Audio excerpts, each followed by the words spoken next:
Nous sommes en direct avec Maître Olivier Baratelli, avocat au barreau de Paris, qui vient de déposer une plainte pour diffamation auprès de la Cour correctionnelle de Paris. Bonjour Maître Olivier. Bonjour monsieur. Alors, quelle est la teneur de la plainte que vous venez de déposer au nom du Royaume du Maroc?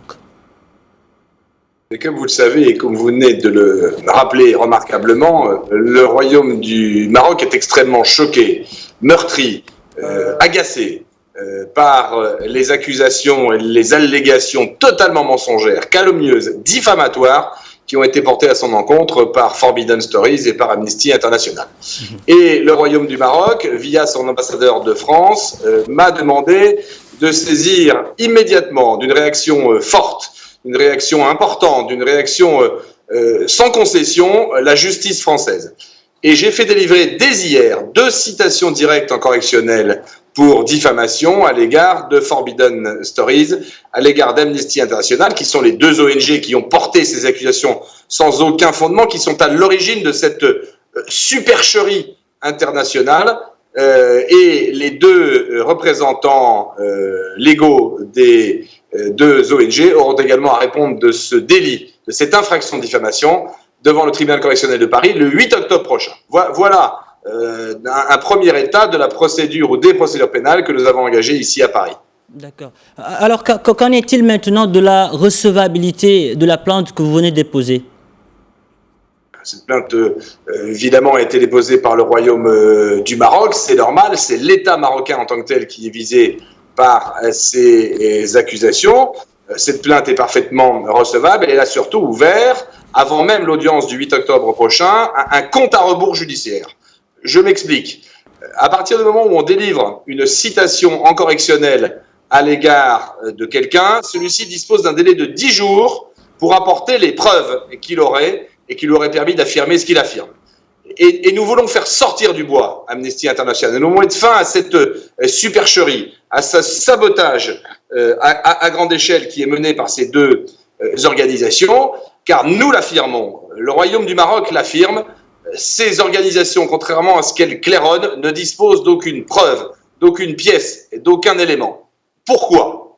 Pour une raison simple que vous allez comprendre en quelques secondes.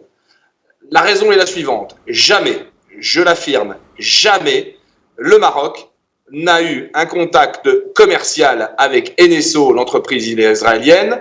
Le Maroc n'est pas client de cette entreprise israélienne et le Maroc n'a jamais, vous m'entendez bien, jamais utilisé le logiciel Pegasus dont nous parlons.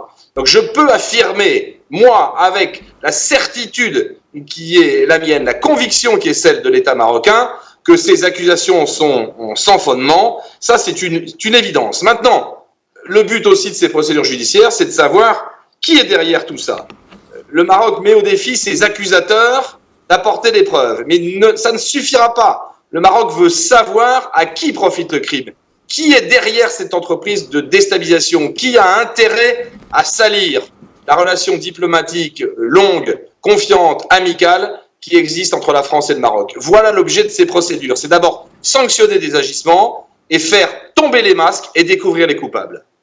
D'accord. Alors maintenant, que risque le consortium des médias et Amnesty International qui sont à l'origine de ces accusations? La procédure est une procédure pénale, c'est une infraction pénale. La diffamation est punie en France de peines importantes. Le tribunal décidera, le procureur de la République de Paris descendra dans l'arène pour requérir les peines qui lui apparaîtront appropriées à l'égard de ces 2 organisations internationales. Et le Maroc, je le pense, n'en fait pas évidemment une affaire d'argent, on en fait une affaire de principe. Donc je pense que nous demanderons un euro symbolique de dommages et intérêts à titre de réparation à l'égard de ces 2 organisations qui diffusent ces informations. Et nous demanderons naturellement que le Royaume du Maroc n'ait pas à supporter les frais de justice et qu'il soit condamné à rembourser, à payer l'intégralité des frais de justice. Maître Baratelli, merci d'avoir répondu à nos questions sur l'affaire Pegasus. Je rappelle que vous êtes avocat au barreau de Paris et que vous venez de déposer au nom du Maroc une plainte pour diffamation auprès de la Cour correctionnelle de Paris contre Amnesty International et le consortium Forbidden Stories. Merci. C'est moi qui vous remercie, monsieur. Très belle journée.